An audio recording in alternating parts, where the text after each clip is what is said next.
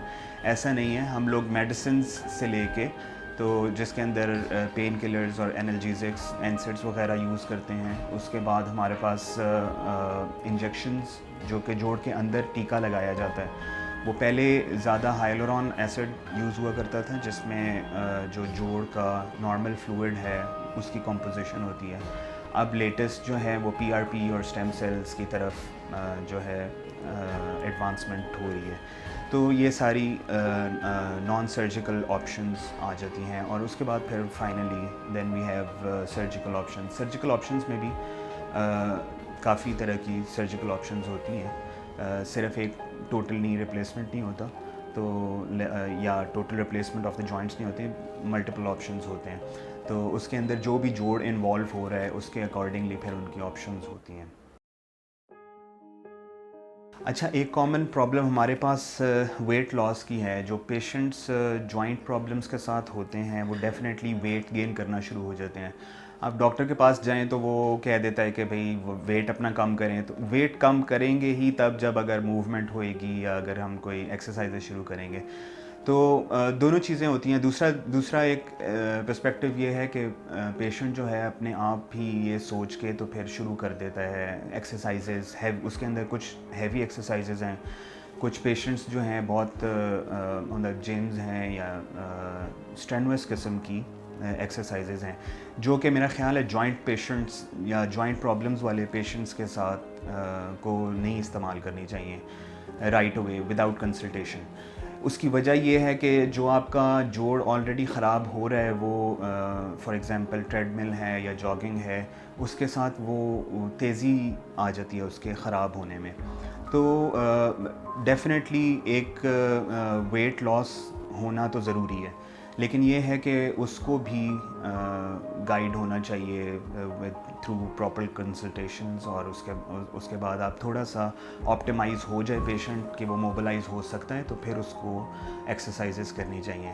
یہ ایک عام تاثر ہے کہ بھئی فوراً جا کے جم جوائن کر لیا یا اس طرح کر کے, اور وہاں پہ بھی بہت اسٹرینوس قسم کی کچھ ایکسرسائزز یا کچھ اس طرح کے وہ ہیں, تو وہ پھر آپ کے جوڑ کو بجائے فائدہ دینے کے وہ تیزی سے خراب کرتے ہیں. اور پھر پیشنٹس ہمارے پاس اینڈ سٹیج پہ آ رہے ہوتے ہیں. اس طرح سے پھر آبویسلی آپشنز کم رہ جاتی ہیں. تو آپ انیشیل اگر ایک دفعہ چیک کروائیں اور انیشیلی پیشنٹس اگر آ کے چیک کروا لیا کریں تو اس میں یہ ہے کہ دونوں, ایک تو یہ کہ جس طرح نیوٹریشنسٹس کا اس میں بہت اچھا رول ہے وہ ویٹ لاس کی طرف کر سکتے ہیں. دوسرا یہ ہے کہ ہم جوائنٹس کی آپٹیمائزیشن جس کو ہم کہیں کہ ذرا اس سچویشن میں اس کو لے آتے ہیں کہ وہاں پہ پھر آپ ایکسرسائزز پھر مفید ہوتی ہیں. ہماری آج کل کی لائف سٹائل کافی اس طرح کی ہو گئی ہوئی ہے کہ ہماری ایکٹیویٹی بہت کم ہے, جس کی وجہ سے یہ آرتھرائٹس, جوائنٹ پینز, بون پینز, یہ پرابلمز ہمارے اندر کافی کامن ہوتی جا رہی ہیں. Younger ages are being involved, یعنی کہ پہلے تو بڑھاپے میں جا کے جو جوڑ خراب ہوا کرتا تھا وہ اب 30s 40s کے پیشنٹس اینڈ ایون ارلیئر آنا شروع ہو گئے ہیں. اس کی ایک بہت بڑی وجہ یہ ہے کہ لائف سٹائل ماڈیفیکیشن جو کہ ریکوائرڈ ہے ہمارے لیے, ڈیلی کی واک ہے اور اس طرح کر کے یہ چیزیں ہم اپنی لائف کے اندر لے کر آئیں گے تو ہماری لانگیویٹی یا جو ہماری اس کی عمر ہے جوڑوں کی اور ہڈیوں کی وہ بڑھ جائے گی. تو اس کے لیے ڈیفینیٹلی یہ ہے کہ کنسلٹیشنز آپ کے پاس, آپ کو درد شروع ہوئی ہے یا اگر آپ کو جنرل فٹیگ والی فیلنگ آتی ہے یا بون پینز اور مسل پینز رہتی ہیں تو آپ ڈیفینیٹلی اور جا کے وزٹ کریں اپنے کنسلٹنٹ کو, اپنے آرتھوپیڈک سرجن کو دکھائیں. آرتھوپیڈک سرجن کے نام سے صرف یہ نہیں ہے کہ جوائنٹ ریپلیس ہوگا, بہت زیادہ آپشنز ہوتی ہیں اور جتنا ارلی آپ پریزنٹ کریں اتنی ہی آپ کی ٹریٹمنٹ آپشنز زیادہ ہوتی ہیں. بیسیکلی ہوتا یہی ہے کہ جیسے جیسے ڈیزیز ایڈوانس کر جاتی ہے تو پھر ٹریٹمنٹ آپشنز کم ہوتی چلی جاتی ہیں. تو earlier report to your consultant will give you a better health.